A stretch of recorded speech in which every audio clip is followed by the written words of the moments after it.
I'm Jenna. And this was Rock Chop Swing 2017. Yeah. And this is kind of a quick recap of everything we did on Saturday.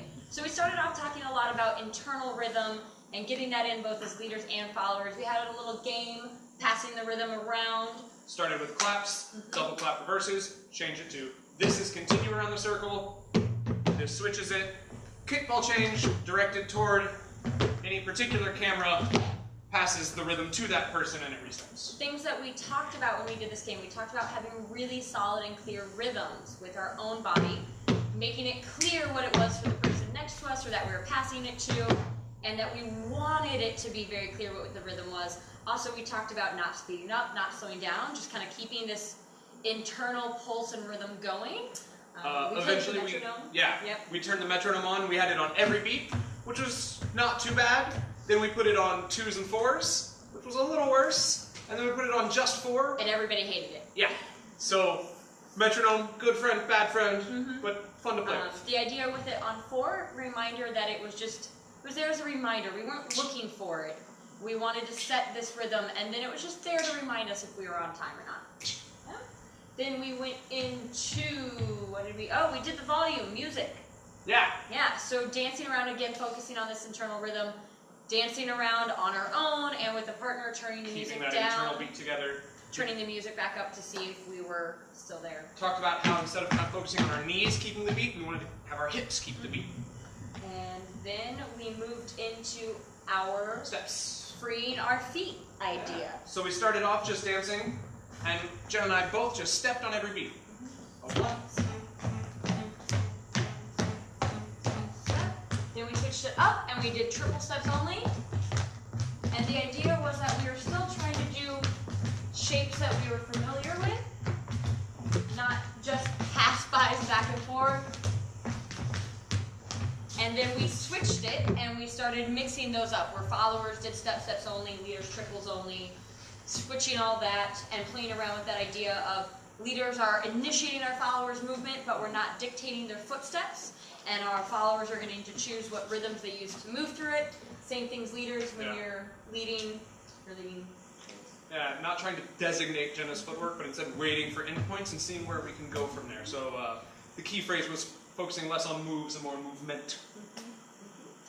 Then we went into our free wall stuff. Yeah. So we started off talking about round circles, and we did our 8 count, 5, 6, 7, 8, having that really round. Keeping a literal round shape with my body, leaders. We extended 5, 6. 1, 2, 3, 5, 6, 5, 6, 5, 6, 5, 6. Open up for that 7, 8. We talked about allowing ourselves to have a counterbalance in that movement. And then we changed it. We made everything super linear. So we'll do this, try and do this straight on for you guys. So just a single circle. Into the fire. Yeah. So one thing we talked about to set this up was we wanted to ask our followers to go back, back, back, and back. Building that stretch. We rotate this. Our followers' hips are continuing, even though our feet are still this direction. This is getting us that stretch. We then take that stretch, pass it by really close,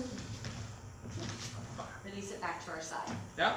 We talked about elbows. Elbows, they bend like knees. And it was the leader's hips going, initiating that movement, and then their elbows following through to get that pass by close. Leaders, I'm keeping pretty much sideways through all of this. This 5, 6 is basically a sideways rock step for me.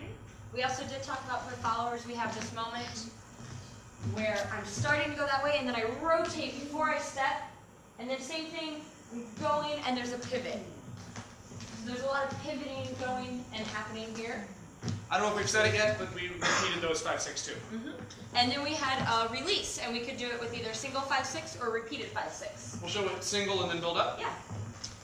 1, 2, 3, 5, 6, 7, 1, 2, 3, 5, 6. Leaders connecting low. Repeating.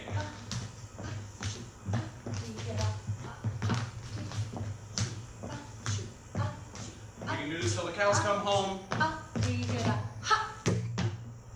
Then, our last class was this little guy. We had Starting with catching side by side. Well, Just making sure we track partners.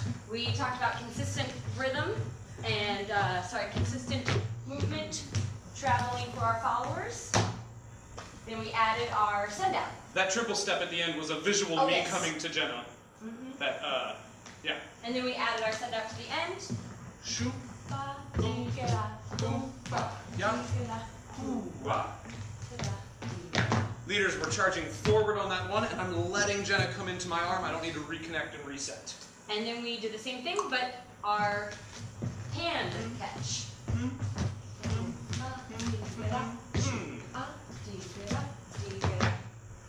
Final version. 1, 3, 5, 6, 7, and 1, 3. Stretch, compress, triple step, rock step. Crucial moments here.